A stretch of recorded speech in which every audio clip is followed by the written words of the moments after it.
नमस्कार, NDTV India के social media page पर आप सभी का स्वागत है। मैं हूं सोहित मिश्रा।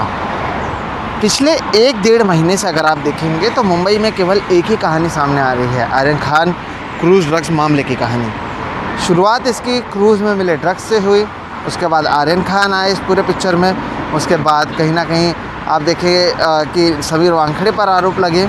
नवाब मलिक जो एनसीपी नेता हैं, महाराष्ट्र के कैबिनेट मंत्री हैं, वो लगातार इन सभी नेताओं पर, इन सभी अधिकारियों पर आरोप लगा रहे थे। बीजेपी के भी एक मोहित कंबोज नेता है, उन पर आरोप लगा रहे थे। लेकिन अब नवाब मलिक खुद कटघरे में खड़े हुए नज़र आ रहे हैं। महाराष्ट्र के पूर्व मुख्यमंत्री देवेंद्र फडणवीस ने मंगलवार को एक प्रेस कॉन्फ्रेंस किया और उसमें कहीं ना कहीं उन्होंने कहा कि नवाब मलिक के अंडरवर्ल्ड कनेक्शन है। हालांकि ये बात उन्होंने पहले भी कही थी, लेकिन मंगलवार को कुछ सबूतों के साथ है। देवेंद्र फडणवीस ने कहा कि 2 शख्स का उन्होंने नाम लिया। एक है सरदार शाह अली खान। इन पर आरोप है कि ये 1993 बम ब्लास्ट के दोषी हैं और टाइगर मेमन का आदमी इन्हें बताया जाता था कहाँ पर बम रखना है। 1-2 जगह थी, उसकी रेकी इन्होंने की थी, आरडीएक्स भरने का काम किया था, ये कहना है देवेंद्र फडणवीस का। एक और किरदार है मोहम्मद सलीम पटेल।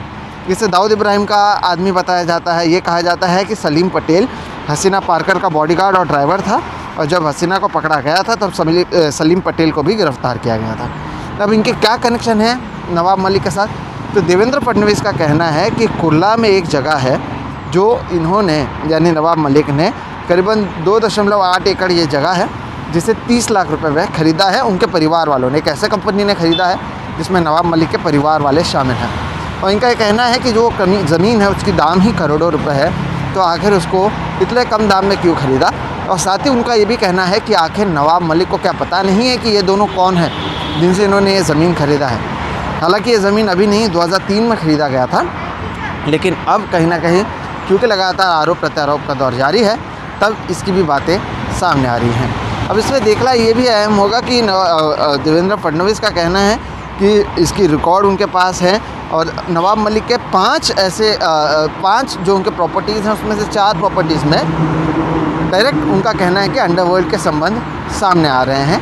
हालांकि जब उनसे पूछा गया कि पिछले सरकार में तो आपके पास खुद गृह विभाग था, आप खुद महाराष्ट्र के मुख्यमंत्री और गृह मंत्री थे, तब आपने क्यों ये सारी चीज़ें सामने नहीं लाई? तब उन्होंने कहा कि मेरे पास तब इसकी जानकारी नहीं थी, अब मेरे पास जानकारी आई है तो मैं सामने ला रहा हूँ। और साथ ही साथ जो भी जांच के अधिकारी हैं जिसको ये दस्तावेज़ देने होंगे मैं उन्हें दूंगा, और जो एनसीपी जिससे नवाब मलिक आते हैं उनके जो अध्यक्ष हैं शरद पवार, उनको भी इसकी जानकारी मैं दूंगा। तो आरोप प्रत्यारोप का दौर दोनों तरफ से शुरू है। इससे पहले भी जब उन्होंने आरोप लगाया तो हमने नवाब मलिक से पूछा था कि आपके ऊपर आरोप है, तो उन्होंने कहा 45 साल से राजनीति में हूँ, कोई मुझ पर कोई आरोप नहीं लगा सकता कि मेरे अंडरवर्ल्ड के साथ कनेक्शन है। लेकिन देवेंद्र फडणवीस आए हैं दिवाली के पहले, उन्होंने कहा था कि दिवाली के बाद वो एक बम फोड़ेंगे। अब वो सामने आए हैं और इस तरह के आरोप लगाए हैं। उनका यही कहना है कि करोड़ों की संपत्ति लाखों में क्यों ली गई और ऐसे लोगों से क्यों ली गई जिनके अंडरवर्ल्ड के साथ कनेक्शन है, और सीधा संबंध वो कह रहे हैं कि अंडरवर्ल्ड के साथ है। 5 में से 4 प्रॉपर्टी जो नवाब मलिक के हैं उसमें अंडरवर्ल्ड कनेक्शन सामने आ रहा है। और ऐसे लोगों के साथ ये डील हुई है जिन्होंने मुंबई के चिथड़े उड़ाने का काम किया था। तो इस तरह के गंभीर आरोप लगाए हैं। लेकिन ये आरोप लगाने के कुछ ही मिनटों में नवाब मलिक ने एक ट्वीट किया जिसमें उन्होंने कहा, आ रहा हूँ मैं। 2 बजे नवाब मलिक भी प्रेस कॉन्फ्रेंस करेंगे, इसका जवाब भी शायद उनकी ओर से दिया जाएगा।